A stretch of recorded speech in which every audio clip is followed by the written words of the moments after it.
अस्सलाम वालेकुम रहमतुल्लाह बिस्मिल्लाह वस्सलातु वस्सलामु अला रसूलिल्लाह। बच्चों में कोई चीज़ बांटना ये कैसा है? गुजारिश ये है कि चूंकि हमारे बड़े हिंदुओं के साथ रहे, तो हिंदुओं का एक अकीदा है कि बच्चे भगवान का दूसरा रूप होते हैं। तो वो जब बच्चों में ये चीज़ें वगैरह बांटा करते थे ना, तो वो ये समझते थे कि हम ये भगवान को खिला रहे हैं।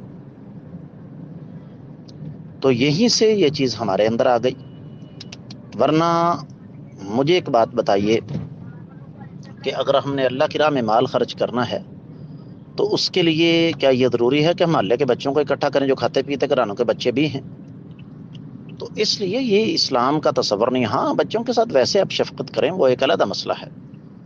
उम्मीद है कि इंशाल्लाह आपको इसकी अच्छी तरह समझ आ गई होगी। वल्लाहु ताला अअलम बिस्सवाब।